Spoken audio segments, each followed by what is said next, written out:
नमस्कार दोस्तों, आइए देखते हैं बीजेपी प्रवक्ता प्रेम शुक्ला ने किस तरह कांग्रेसी प्रवक्ता के कुतर्क पे मजे लिए। दोस्तों वीडियो अंत तक देखिएगा, बहुत मज़ा आने वाला है। और प्लीज़ शेयर भी कीजिए, लाइक भी कीजिए, कमेंट भी कीजिए और एंजॉय कीजिए ये आर्गुमेंट। 420 की केस में जो एक्यूज है वो भ्रष्टाचारी है। आप भ्रष्टाचारियों के तलवे चाटिए जाके। बीजेपी पर और कर्नाटक के चुनाव होने वाले हैं तो उन तस्वीरों को क्या कहेंगे जो आज सोशल मीडिया और हर चैनल पर है, जहां डीके शिव कुमार मांड्या में 500-500 रुपए के नोट जनता के ऊपर फेंक रहे हैं। तो ये नोट आ कहां से रहे हैं और क्या भ्रष्टाचार का मुद्दा बिल्कुल देश में किसी को भी उठाना नहीं चाहिए? नविका जी, भ्रष्टाचार का मुद्दा पूरे हिंदुस्तान को उठाना चाहिए। कर्नाटक का चुनाव दो बड़े बड़े बिंदुओं पर होगा। पहला ये, कर्नाटक के मुख्यमंत्री का 40% पे सीएम जो पूरी सोशल मीडिया पे फैला हुआ है, जग जाहिर है। और दूसरा, नरेंद्र मोदी जी का अडानी से रिश्ता क्या है। जेपीसी नरेंद्र मोदी जी क्यों नहीं बैठा रहे, आखिर उनकी क्या मजबूरी है। और मैं आपको थोड़ा सोशल मीडिया से बड़ा बताता हूं। लोकतंत्र में चुनी हुई विधानसभा का मुख्यमंत्री दिल्ली के श्री अरविंद केजरीवाल 48 घंटा हो गया लगभग उन्होंने दिल्ली विधानसभा के फ्लोर पे नरेंद्र मोदी का अडानी के साथ रिश्ता जग जाहिर किया है, क्योंकि उन्होंने साफ साफ बताया कि उनको भारतीय जनता पार्टी के जिस किसी मित्र ने कहा है कि जो नरेंद्र मोदी अपनी पत्नी के काम नहीं आए, जो नरेंद्र मोदी अपनी माता के काम नहीं आए, जो नरेंद्र मोदी अपने गुरु के काम नहीं, आखिर ऐसी कौन सी दोस्ती है कि वो अडानी के साथ निभा रहे हैं। और इतनी निजी किस्म की टिप्पणी सुभ्रांश राय जी, इतनी निजी किस्म की टिप्पणी किसी के खिलाफ भी नहीं होनी चाहिए। और आधार तो बताइए, कोई इसके बारे में एविडेंस तो दीजिए। लेकिन सुभ्रांश राय जी, क्या कांग्रेस पार्टी इसी तरह के लांछन लगाएगी, इसी तरह के आरोप लगाएगी? मामला कोर्ट में है, कोर्ट की इंतजार नहीं करेगी, लेकिन बाहर कुछ भी कहेगी। और अगर अवमानना का कोई केस उनके सामने कोर्ट सजा सुनाती है तो सत्यमेव जयते शुरू हो जाता है। मैंने बीच में नहीं टोका आपको, लेकिन आप सुनिए नविका, पहले आप सुनिए। जी नहीं, आपको 1 मिनट रुके नविका जी, आपको सुनना पड़ेगा। आप नरेंद्र मोदी का एजेंडा मत चलाइए। ये सारी किसी का एजेंडा नहीं चला रही, मैं किसी का एजेंडा नहीं चला रही सुभ्रांश राय जी। मैंने आप मुझे डराइए और धमकाइए मत नेशनल टेलीविजन पे। मुझे अपना काम करना आता है, मुझे किसी से डर भी नहीं लगता और ना मुझे आपका सर्टिफिकेट चाहिए। देखिए, सुभ्रांश राय जी ने जिस निकृष्ट तरह की टिप्पणी की है वो अपने आप में निंदनीय है। अपनी मां के काम आने का यह अर्थ नहीं है कि पूरे गांव को लूट के मां के चरणों में समर्पित कर देना, जो कांग्रेसी परंपरा है। कांग्रेसी परंपरा है, श्रीमान संजय गांधी जनता की संपत्ति को लूटकर जो है वो मारुति उद्योग कंपनी खड़ा कर रहे थे।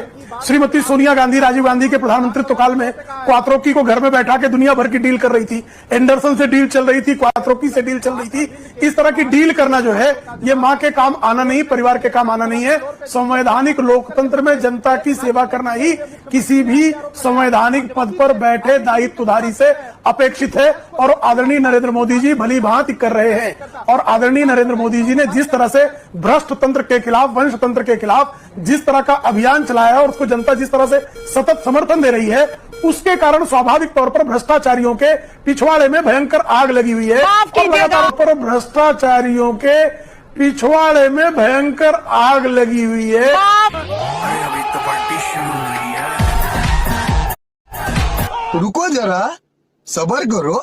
आपको कोई चीज का आइडिया है कि 2014 में जब आपकी पोर्टफोलियो बन रही थी आपके सरकार की, उसमें 33% जो आपके मंत्री थे उनके ऊपर मर्डर, रेप और किडनैपिंग का आरोप था, आपने जांच किया? 2019 में जब आपका मंत्री का वो पोर्टफोलियो बन रहा था, 53% आपके मंत्री के ऊपर रेप, मर्डर और सबके ऊपर आरोप था, आपने जांच किया? आपने जांच तो बहुत दूर की बात है, उनको फूलों का माला पहनाया, मगर जहां पर जरा सा भी धुआं निकलता आप उसके घर में ईडी भेज देते हैं, आप उसको चोर बना देते हैं, उसकी फैमिली के सामने उसकी बेइज्जती होती है। ये जायज है? तौसीफुर रहमान साहब, आपका क्या कहना है कि जिनके घरों से बंडल ट्रंक निकले पैसे, उनके ऊपर कार्रवाई ना हो क्योंकि बीजेपी के किसी नेता के ऊपर कार्रवाई नहीं हुई है? ये दलील शायद किसी के गले नहीं उतरेगी। सुभ्रांश राय जी, क्या इस वक्त कांग्रेस पार्टी जो इस देश में सबसे लंबा राज कर चुकी है, जो इस देश में इंडिपेंडेंस के समय से जिसने इतनी भूमिका निभाई है, क्या आज वो ये कहेगी कि इस देश का कानून ना माना जाए, लोग सड़कों पे आ जाएं और इसे एक सड़क का मुद्दा बना दें जो असल में न्यायालयों का मुद्दा है?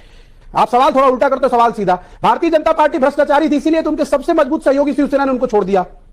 इसका उससे क्या लेना देना? किसानों के मुद्दों पे आपसे भी नाराज चल रहे हैं आजकल, इसीलिए उनके सावरकर के मुद्दे पर आपसे भी नाराज चल रहे हैं, मना लिया कि नहीं? छोड़ दिया। मैडम प्लीज प्लीज, अब फिर आप बीच में, मैं बार बार आपको कहता हूं आप बीजेपी की फील्डिंग मत करिए मैडम, बोलने दीजिए प्लीज। और तीसरी इंपॉर्टेंट बात, भ्रष्टाचार का जीता जाता उदाहरण, भारतीय जनता पार्टी के जितने सहयोगी उनको छोड़ा, दो कारण, बीजेपी का भ्रष्टाचार या बीजेपी ने पीछे से उनकी पीठ में खंजर छोपा है। ये भारतीय जनता पार्टी के घोटाले और भ्रष्टम का साक्षात उदाहरण है। कोई सेंस है इस बात की? वाह बेटा, लगता है तुम गू खा के ही मानोगे। प्रेम शुक्ला जी जो उठाया है शुभ्रांश राय जी ने, और सावरकर की बात मैंने आपसे पूछी तो आपको मिर्ची लग गई। अरे भैया अखबारों में छप रहा है, रोज शिवसेना उद्धव ठाकरे गुट के लोग आकर हमारे चैनल पर कह रहे हैं। मैंने आपको सवाल पूछ लिया तो मैं बीजेपी की प्रवक्ता हो गई। आपको आरोप लगाना है, आप किसी पर भी लगा सकते हैं, आप नेता हैं, आपको खुली छूट है, हम तो बस छोटे से पत्रकार हैं। तो गेम बजाना पड़े। देखिए, अनर्गल प्रलापों के कोई उत्तर नहीं होते, और जिस तरह की बातें श्रीमान शुभ्रांश राय कर रहे हैं, आदरणीय प्रधानमंत्री जी को बिना किसी प्रमाण के भ्रष्टाचारी कहने का दुष्कर्म कर रहे हैं, तो जिसके खिलाफ गबन का आरोप है, उस श्रीमती सोनिया गांधी की आराधना करने में, मक्खन लगाने में स्वयं को धन्य पाने वाले श्रीमान शुभ्रांश राय 420 की केस में जो एक्यूज है वो भ्रष्टाचारी है। आदरणीय नरेंद्र मोदी जी पर एक भी दाग कोई लगा नहीं सकता। और जो पाठशाला की जगह नरेंद्र मोदी जी भ्रष्टाचार के पीछे आपके ऊपर आरोप लगाया, पीछे बोलने लगे, नाविका जी फिर बीच में बोलने लगे। मुख्यमंत्री आप पार्लियामेंट के फ्लोर से जवाब दीजिए, आप भ्रष्टाचारियों के तलवे चाटिए जाके। हम ईमानदारों के साथ रहेंगे। नाविका जी जिस तरह से, और अरविंद केजरीवाल जो फूक कर चाटने के लिए कुख्यात हैं, उन्होंने अरुण जेटली जी के बारे में झूठ बोला, माफी मांगी। उन्होंने जो है कपिल सिब्बल के बारे में झूठ बोला, माफी मांगी। नितिन गडकरी के बारे में झूठ बोला, माफी मांगी। आज भी अगर वो सदन के बाहर बोलते तो नाक रगड़ कर माफी मांगते, वो इनकी दशा है। और मधुशाला की जगह पाठशाला की जगह मधुशाला खोलने वाले शिक्षा मंत्री, और जो कहते थे कि आरोप लग जाए तो उसको इस्तीफा देना चाहिए। सत्येंद्र जैन 9 महीने जेल में रहा, उसके बाद भी शर्म नहीं आई, उनको तो नहीं आई। आशुतोष जी की सलाह के बाद भी शर्म नहीं आई। आशुतोष जी ने आर्टिकल लिख के अपने पुराने साथी को सलाह दी, उसके बाद भी केजरीवाल इतने बेशर्म हैं, इतने बेहया हैं, ऐसे शब्दों का प्रयोग ना किया जाए, प्रेम शुक्ला जी।